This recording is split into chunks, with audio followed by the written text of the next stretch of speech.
एक समय की बात है जब धरती पर एक साधारण सा भक्त रहता था। उसका जीवन बहुत ही सरल था, ना कोई बड़ी शक्ति, ना कोई राजसी जीवन, लेकिन उसके पास एक चीज थी जो उसे सबसे अलग बनाती थी, और वह थी उसकी अटूट भक्ति। वो हर दिन पूरे विश्वास के साथ प्रभु श्री राम और हनुमान जी का स्मरण करता था। उसके लिए जीवन का हर क्षण भक्ति में बीतता था।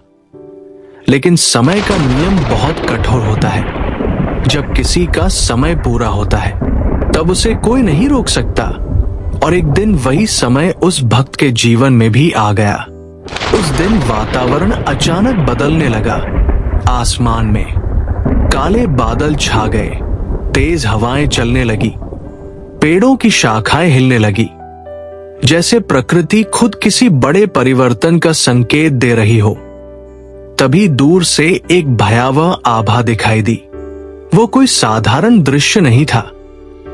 वो थे मृत्यु के देवता यम, जो अपने काले भैंसे पर सवार होकर हाथ में एक गदा और यमपाश लिए उस भक्त के प्राण लेने के लिए आ रहे थे। उनकी आंखों में एक कठोरता थी, क्योंकि वे धर्म के पालन करता थे।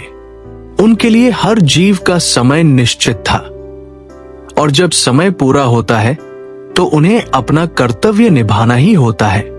जैसे ही भक्त ने ये दृश्य देखा, एक पल के लिए उसका मन डगमगा गया, लेकिन अगले ही क्षण उसने अपनी आंखें बंद कर ली और पूरे विश्वास के साथ हनुमान जी का नाम लेने लगा। उसने कहा, हे बजरंगबली, अगर मेरी भक्ति सच्ची है तो आज मेरी रक्षा करे।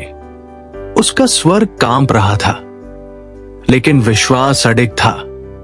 उसी क्षण वातावरण में एक अद्भुत परिवर्तन हुआ। अचानक एक तेज प्रकाश प्रकट हुआ। वो प्रकाश इतना दिव्य था कि उसने अंधेरे को चीर दिया, और उस प्रकाश के बीच से प्रकट हुए हनुमान। उनका रूप अत्यंत तेजस्वी था। शरीर से स्वर्णिम आभा निकल रही थी। आंखों में करुणा और शक्ति दोनों झलक रही थी। वे सीधे उस भक्त और यमराज के बीच खड़े हो गए। ये दृश्य अद्भुत था। एक ओर मृत्यु के देवता और दूसरी ओर भक्तों के रक्षक। हनुमान जी ने शांत लेकिन दृढ़ स्वर में कहा, जब तक मैं यहां हूं, मेरे भक्त को कोई छू भी नहीं सकता। ये सुनकर यमराज ने उत्तर दिया, मैं धर्म का पालन करता हूं, और समय आने पर हर जीव को अपने साथ ले जाना मेरा कर्तव्य है। ये कोई साधारण संवाद नहीं था। यह था कर्तव्य और भक्ति के बीच का टकराव। एक ओर नियम और दूसरी ओर विश्वास। वातावरण में तनाव बढ़ने लगा। हवा तेज चलने लगी। आकाश में बिजली चमकने लगी। ऐसा प्रतीत हो रहा था मानो पूरी सृष्टि इस दृश्य को देख रही हो। हनुमान जी अपने स्थान से हिले नहीं।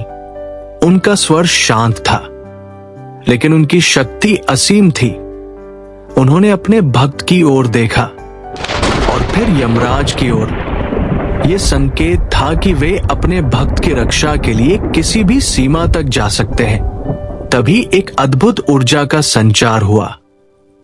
हनुमान जी की दिव्य आभा और यमराज की गहरी अंधकारमयी शक्ति आमने सामने आ गई। लेकिन ये युद्ध नहीं था, ये संतुलन था। भक्ति और नियम के बीच का संतुलन। कुछ क्षणों के बाद यमराज का भाव बदलने लगा। उन्होंने अपने हाथ में पकड़ी गदा को धीरे धीरे नीचे कर लिया, और उनके चेहरे पर कठोरता की जगह एक गंभीर स्वीकृति दिखाई दी। उन्होंने कहा, तुम्हारी भक्ति सच्ची है और तुम्हारा विश्वास अटूट है, इसलिए मैं इस भक्त को कुछ समय और देता हूं। यह सुनते ही वातावरण शांत होने लगा। काले बादल हटने लगे, तेज हवाएं थम गई, और धीरे धीरे प्रकाश फैलने लगा। वो भक्त जिसकी सांसें थमने वाली थी अब जीवित था। उसकी आंखों में आंसू थे, वो तुरंत उठकर हनुमान जी के चरणों में गिर पड़ा। उसने कृतज्ञता से कहा, प्रभु, आपने मेरी रक्षा की। हनुमान जी ने उसे आशीर्वाद दिया। उनका स्वर बहुत शांत और करुणामय था। सच्ची भक्ति कभी व्यर्थ नहीं जाती। इसके बाद उनका रूप धीरे धीरे प्रकाश में विलीन होने लगा। आकाश पूरी तरह साफ हो चुका था। सूर्य की किरणें धरती पर पड़ रही थी। पक्षियों की आवाज फिर से सुनाई देने लगी और वह भक्त हाथ जोड़कर आकाश की ओर देखता रहा। यह घटना हमें एक गहरी बात सिखाती है कि जब भक्ति सच्ची होती है तो वह सबसे बड़े नियम को भी बदल सकती है। तो अब सवाल यह है कि क्या सच में भक्ति इतनी शक्तिशाली हो सकती है? क्या विश्वास मृत्यु को भी रोक सकता है? आप क्या सोचते हैं? कमेंट में जरूर बताएं। जय श्री राम। वीडियो पसंद आए तो लाइक, शेयर और चैनल को सब्सक्राइब करना न भूलें।